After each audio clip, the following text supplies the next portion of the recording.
My family called me a disgrace at my sister's Air Force promotion ceremony. I stood silently in the back until her commanding officer spotted me and shouted, "Is that Connell Kane?" The crowd froze. My mother dropped her glass. The rain-slicked ledge of the Seattle high-rise bit into my palms as I hung 30 stories above the city's pulsing arteries. My boots scraped against the concrete, searching for purchase, but the wind howled like a banshee, tugging at my jacket. Below, the Space Needle's glow pierced the fog, and police sirens wailed, their red and blue strobes bouncing off glass towers. Above, a helicopter's blades chewed the night, its spotlight sweeping dangerously close. A sniper's laser dot flickered across my chest, steady as a heartbeat, and I knew one slip, one breath too loud, would end me. I wasn't here for glory or medals. I was here because a traitor in my own ranks had sold U.S. defense codes to a syndicate that thrived on chaos. If I failed, those codes would arm missiles aimed at American soil. My name is Colonel Eleanor Kane, Nora to the few who know me, but to the world I'm a ghost, a failure, a nobody, and tonight that ghost was bleeding. The encrypted comm in my ear crackled. "Kane, you've got 10 seconds before that chopper locks on," hissed a voice. Marcus Holt, the only man on this op who knew my real rank. "Move, or you're a smear on Pike Street." I gritted my teeth, ignoring the burn in my shoulders, the microchip in my pocket, the one I'd just lifted from a dead drop in a penthouse safe, held the key to stopping this nightmare. But the sniper wasn't the only problem. Somewhere in the shadows, a mole in Phantom Net, my covert intelligence unit, was watching, waiting to bury me. I swung my body, muscles screaming, and hooked a leg over the ledge. The laser dot vanished, but the chopper's roar grew louder. I rolled onto the roof, gravel biting my skin, and sprinted for the maintenance hatch. Bullets sparked against metal as I dove inside, the hatch slamming shut behind me. Heart pounding, I crouched in the dark stairwell, the air thick with dust and oil. My fingers brushed the microchip, its edges sharp against my calluses. This wasn't just data. It was a death sentence for every operative in Phantom Net if it reached the wrong hands. I'd spent a decade in the shadows, my identity erased, my missions buried under redacted files.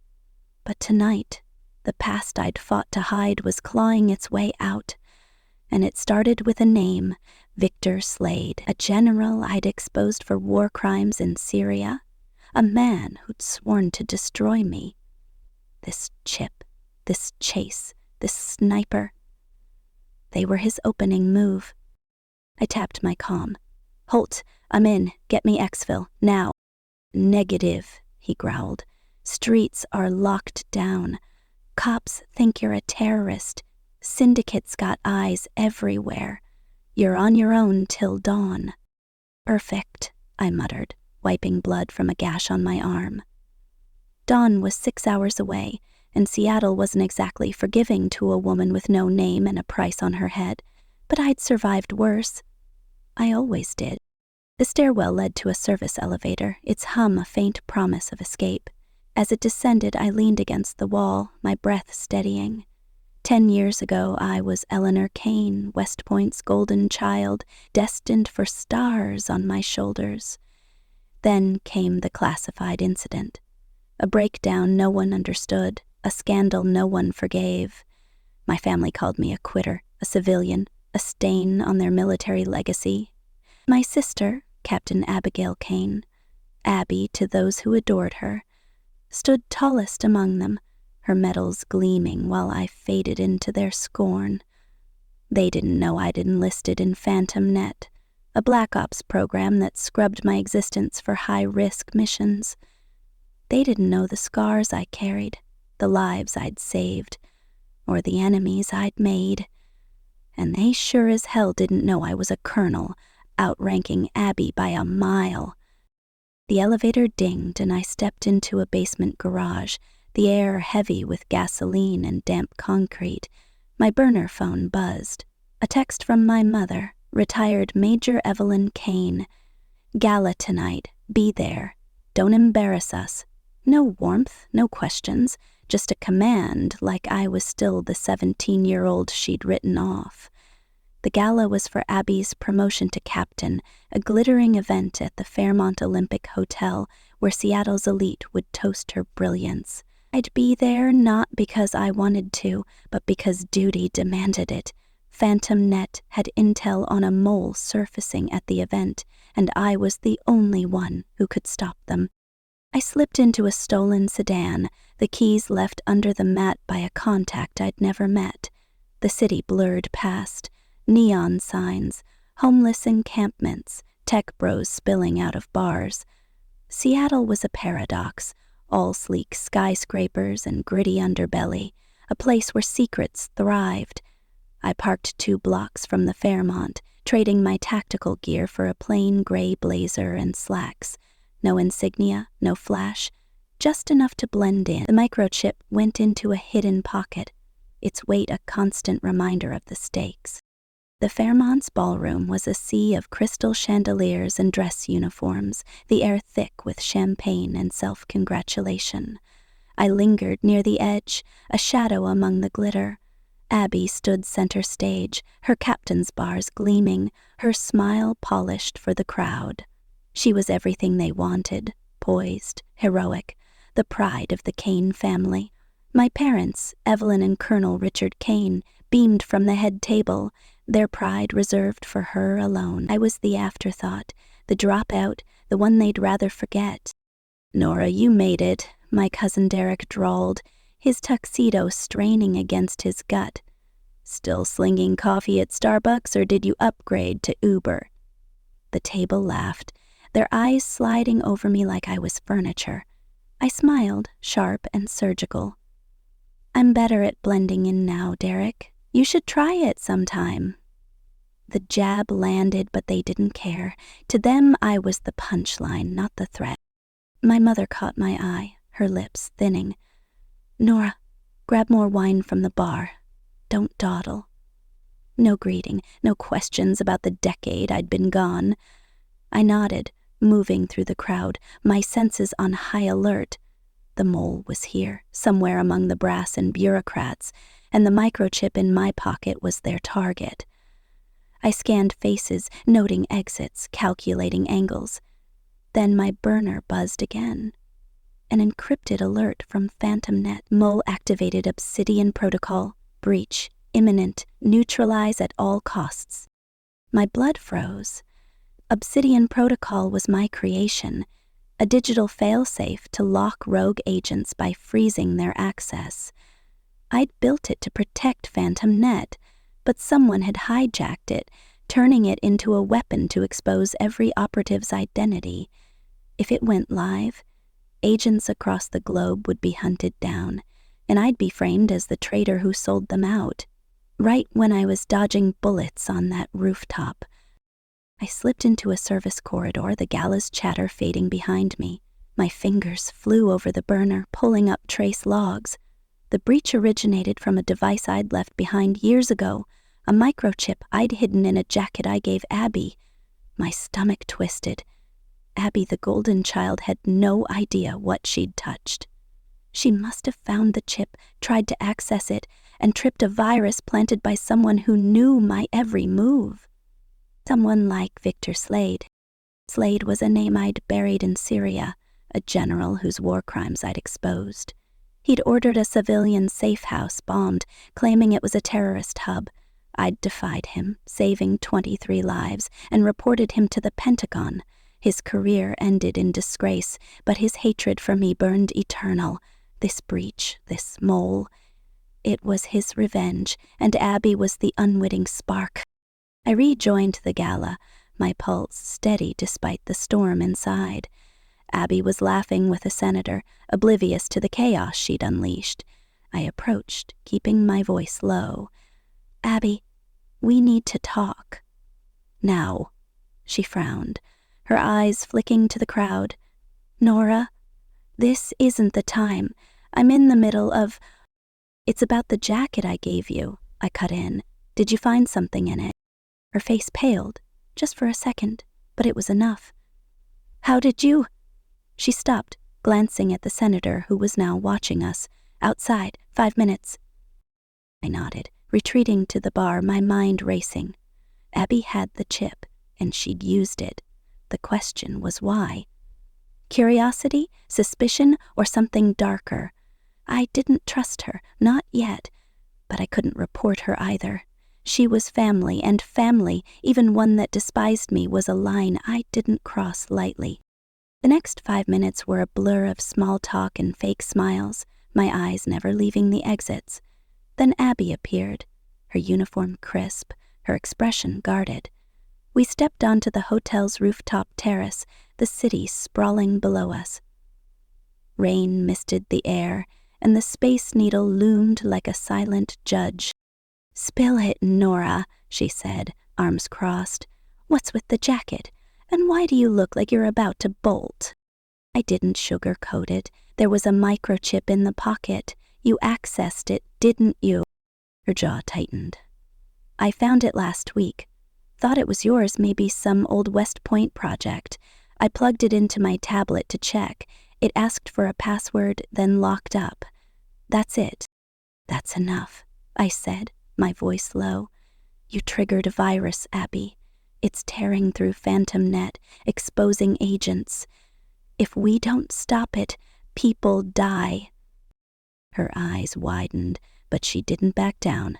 "Phantom Net? What the hell are you talking about? And why do you know about classified systems? You're a nobody, Nora. You quit."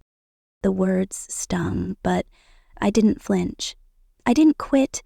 I went dark. And right now, you're the one who screwed us." Before she could respond, the terrace door burst open, and 4 men in tactical gear stormed in, their rifles trained on us. "Colonel Kane, stand down," one barked. "You're under arrest for treason." Abby froze, her hand inching toward her sidearm. I grabbed her wrist, whispering, "Don't, they're not ours." These weren't MPs, they were mercenaries, Slade's men, here to silence me before I could trace the breach.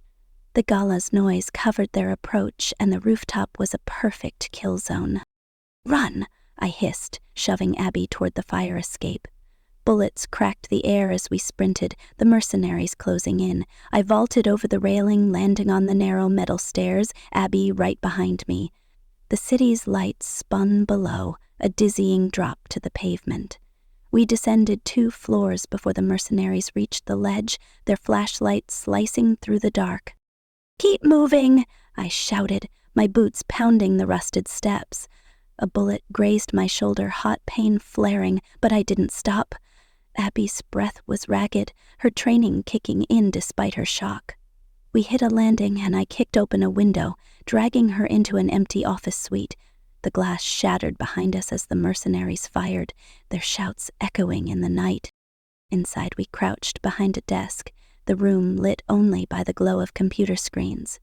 Abby's eyes were wild, but she held her ground. "Who are you, Nora? Really?" "No time," I snapped, pulling a knife from my boot. "Stay low, we're not clear yet." The door exploded inward, and 2 mercenaries charged. I moved on instinct, lunging at the first, my knife finding his throat. He dropped, gurgling, as I tackled the second, slamming his head against the wall. Abby stared, horrified, but didn't hesitate when I yanked her toward the hallway. We reached the service elevator, its doors creaking open. As we piled in, my burner buzzed again. A new alert. Obsidian protocol fully activated. All Phantom Net assets compromised. The virus was spreading, and Slade was winning. I slammed the elevator button, my mind racing.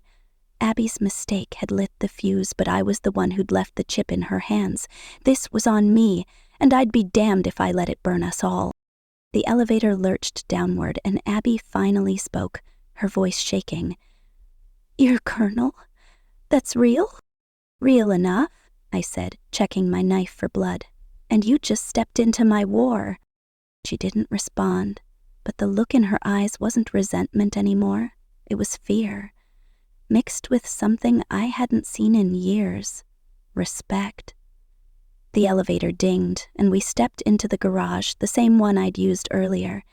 But as we moved toward the sedan, headlights flared, and a black SUV roared toward us, its tires screeching. Slade's men weren't done. I shoved Abby behind a pillar, drawing a stolen pistol from my waistband. The SUV skidded to a stop, and 3 more mercenaries spilled out, their weapons raised. "Kane, give us the chip," one shouted, "or we level this block." The microchip in my pocket felt like a lead weight. It held the Obsidian Protocol's override codes, the only way to shut down the virus. If Slade got it, Phantom Net was finished. If I kept it, I was a walking target. I glanced at Abby, her face pale but resolute. She'd caused this mess, but she was still my sister. And I didn't leave family behind. "Cover me," I whispered, handing her the pistol. She nodded, her hands steady despite the chaos. I sprinted for the sedan, bullets sparking around me. Abby fired back, her shots precise, buying me seconds. I dove into the driver's seat, the engine roaring to life. Abby scrambled in as I floored it, the SUV in pursuit. Seattle's streets were a maze of rain and neon, the chase weaving through Capitol Hill's bars and Fremont's hipster haunts. The SUV rammed us, metal screaming, but I held the wheel, my training overriding panic. Abby clung to the door, her voice cutting through the noise. "Nora, what's Phantom Net? And why do they want you dead?" "Long story," I shouted, swerving past a bus. "Short version, I'm the one who keeps the world from burning, and Slade wants to light the match." The SUV gained, its headlights blinding in the rear view. I took a hard left onto Aurora Avenue, the bridge's lights streaking past. My burner buzzed again, Holt's voice crackling through. "Kane, you've got a tail. Ditch them at the port. I've got a boat waiting." "Copy," I said, my eyes on the road. The port was 10 minutes away, but with mercenaries on our tail and a virus tearing through Phantom Net, 10 minutes felt like a lifetime. Abby reloaded the pistol, her hand shaking but her focus sharp. "You're not what I thought," she said quietly. "I thought you ran." "I didn't run," I said, my voice hard. "I disappeared. There's a difference." The chase ended at the port of Seattle, the sedan skidding to a stop near a darkened pier. Holt's boat, a sleek, unmarked speedboat, bobbed in the water, its engine idling. We sprinted for it, the SUV's brakes screeching behind us. Bullets whizzed past, one grazing my leg, but I didn't stop. Abby and I dove onto the boat, Holt gunning the throttle as the mercenaries reached the dock. Their shots faded into the night as we sped across Puget Sound, the city's skyline shrinking behind us. Holt, a grizzled master sergeant with a face like weathered granite, handed me a med kit. "You're a magnet for trouble, Kane," he said, his tone half admiration, half exasperation. "What's the play?" I bandaged my leg, wincing. "The chip's got Obsidian's override. We trace the virus, find Slade, and shut it down before Phantom Net's exposed." Abby, still clutching the pistol, stared at me. "Slade? The general you took down in Syria?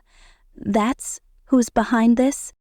I nodded, the memory of Syria flashing like a blade, the civilian safe house, the children's silhouettes in the infrared, Slade's cold order to fire. I'd defied him, saved lives, and paid the price in exile. Now he was back, and he wasn't just after me. He was after everything I'd built. Holt steered us toward a safe house on Bainbridge Island, the boat cutting through choppy waves. My burner buzzed again, this time with a Pentagon alert.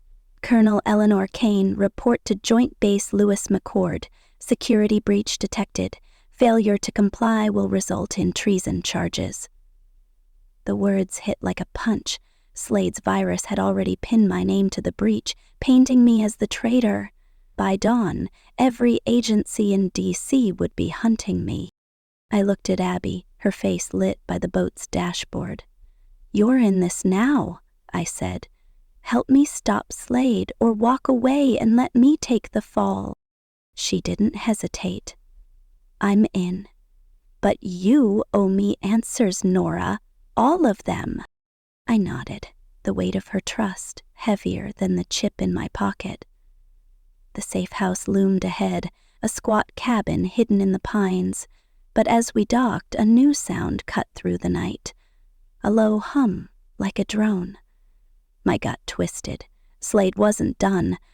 He'd tracked us, and whatever was coming, it wasn't human. The safe house's lights flickered as we barricaded the door, the drone's hum growing louder. Holt checked his rifle, his eyes scanning the windows. "Kane, you sure about this? That chip's a death warrant." "I'm sure," I said, pulling up the burner's trace logs. The virus's signature was clear. Slade's work, buried in a Nevada server 7 years ago, designed to unravel PhantomNet's entire network. But the drone outside wasn't part of the plan. It was a hunter-killer, armed and autonomous, programmed to eliminate loose ends. Like me. Abby crouched beside me, her voice low. "You built Obsidian, didn't you? That's why they're after you." I didn't look at her. "I built it to protect us. Slade turned it into a trap. Now it's my job to fix it." The drone's spotlight pierced the window, and Holt shouted, "Down!" We hit the floor as a missile shattered the wall, flames licking the air. I grabbed Abby, dragging her toward the back door as Holt returned fire. The cabin was a death trap, and the drone wasn't alone. Boots crunched outside, Slade's mercenaries closing in.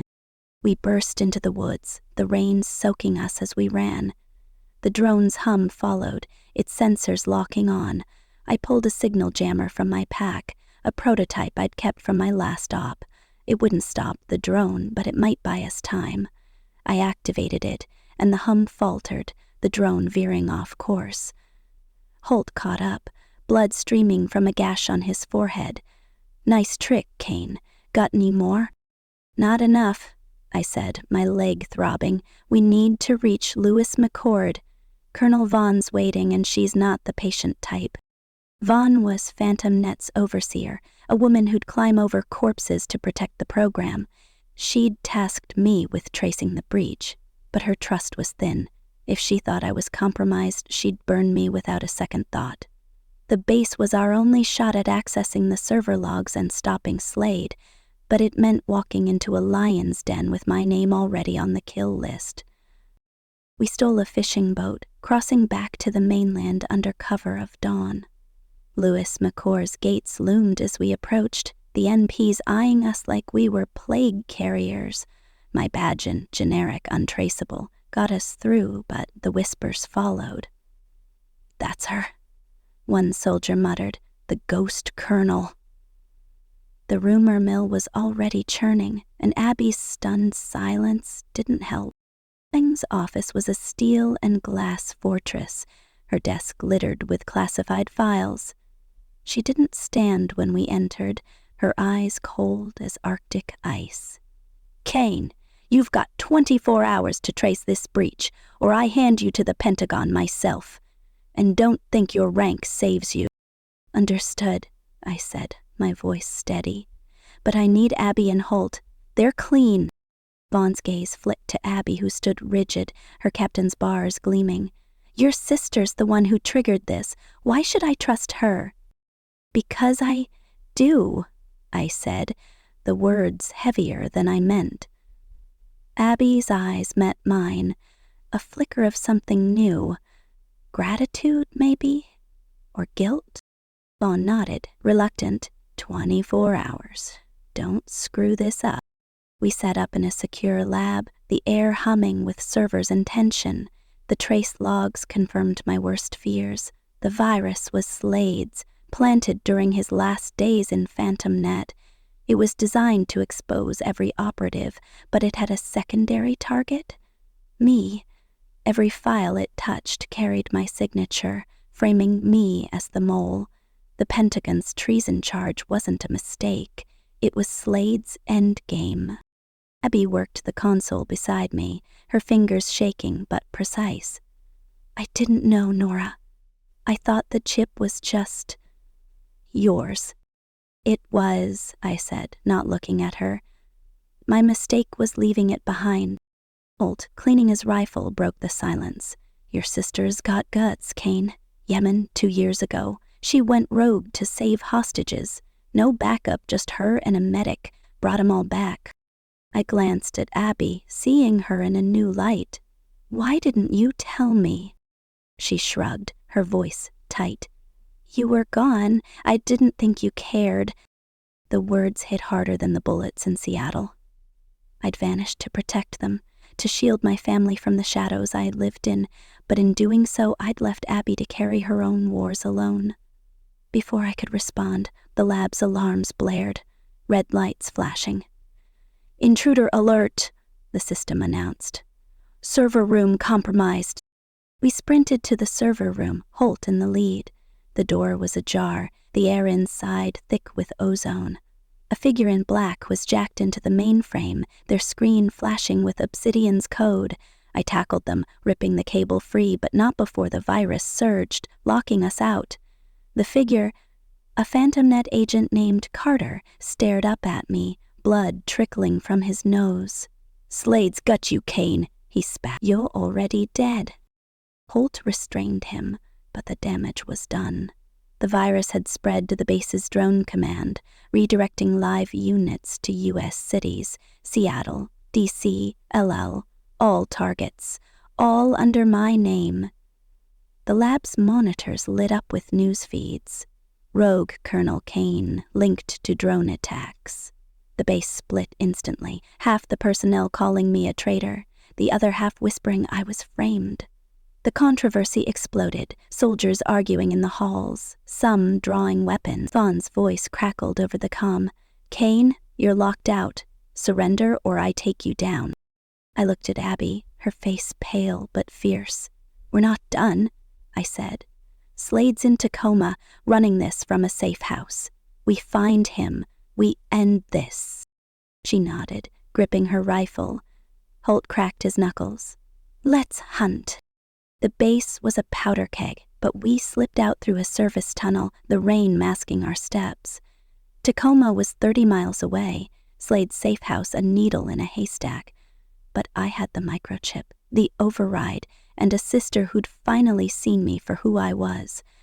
The world could call me a traitor, but I'd rewrite the rules before I let Slade win. As we stole a jeep and sped into the night, one question burned. What else had Slade buried in my past? The chip held more than Obsidian's codes. It held coordinates, a site I'd never seen, and a name I didn't recognize. 17. It meant something I'd forgotten, and it was the key to everything. The drone spotlight sliced through the pines, its mechanical whine a predator's growl in the Bainbridge Island night. I crouched behind a fallen log, my breath shallow, the microchip in my pocket burning like a live coal. Abby, my sister, knelt beside me, her captain's bars glinting faintly, her eyes wide with a mix of fear and defiance. Master Sergeant Marcus Holt, blood crusting his forehead, checked his rifle's magazine. His jaw set like granite. We'd escaped Seattle's streets, but Victor Slade's hunter-killer drone had tracked us to this safe house, and the mercenaries closing in weren't here to negotiate. I was Colonel Eleanor Kane, a ghost in PhantomNet's covert ranks, but tonight I was prey, and the world was about to brand me a traitor. Move, Ken, Holt whispered, his voice low but urgent.